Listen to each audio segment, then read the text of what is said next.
Welcome to this episode of our book read through of Elon Musk, Woke Messiah by Albion. We left off on this page, and it starts off by saying, if Elon was a strong smelling substance, his name would still be Elon Musk. And in parentheses it says by Calvin Klein. Okay. All right. Good for some lighthearted, I won't say good humor, but to balance out some of this deeper stuff we're reading. Then we have the Albion blurb from 2071 that reads, everything is on a spectrum between contradictions, every single thing. We live towards one side or the other, making choices, yet always drawn towards the center and its powerful gravity. These spectrums interact and dance with each other, changing constantly. An extreme on one spectrum is balanced by another elsewhere.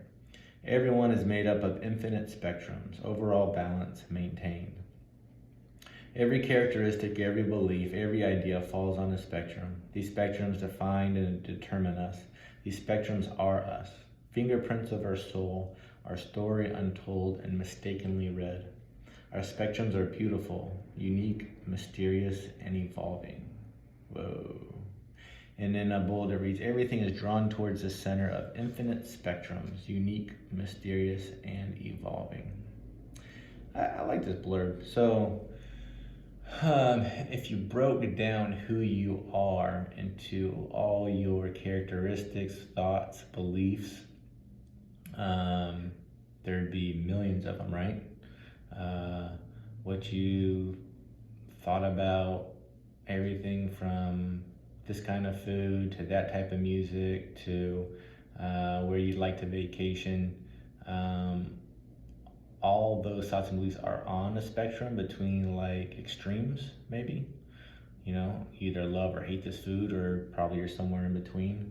And then all those spectrums are interacting with each other and affecting each other, and that all, like he says, a fingerprint, what is that, a fingerprint of your soul, is like who you are. And it's constantly changing, and you're constantly adding and forgetting. Very complex. All right, and below that it says, hey Elon, how do you think about death and your place in history? And in parentheses, it says, it is what it is. Very matter of fact. And you wonder if he does think about that. Seems like some people do and some people don't. So, which kind of person is Elon? Next page, it reads, surely the world will burn before it is reborn. It is just a question of whether or not I burn with it. Whoa.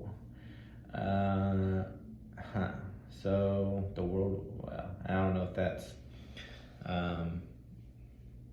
figuratively or literally, hopefully neither, but yeah, so the world definitely goes through cycles, and just depends if you're caught up on the bad side of a down cycle. I don't know. We have an Albion blurb from 2076 that reads, how do you live with an illusion, with false perceptions? An illusion that you know is there without a doubt, still one you cannot permanently remove from your reality. How real is this apparent illusion to you and others? Should it be treated with honest respect or carelessly ignored? The greatest questions have no answers, they travel in circles. I wonder, does this make them more valuable or less? We live in a world full of illusions and questions. Answers and facts are extremely elusive, obscure, and carefully hidden. Becoming illusions themselves, perhaps absolute truth, is the grandest illusion. And then in bold it says, how do you remove your reality in a world full of illusions? Yeah, so I think a big part, and maybe even a big part of one of the themes of this book is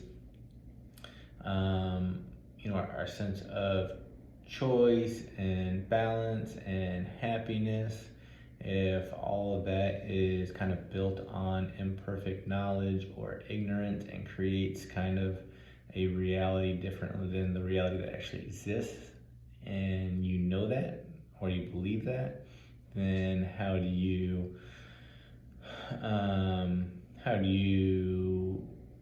go ahead thinking and acting, or how do you marry those two thoughts, good question. Then we have a Bertrand Russell quote that says, "What is wanted is not the will to believe, but the will to find out," which is the exact opposite.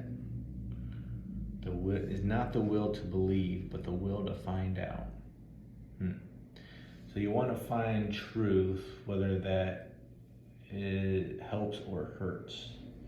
Yeah, so you don't want, I think he's saying that you don't want to try to find truth, but then mold it into what you want it to be. Yeah, it's probably more difficult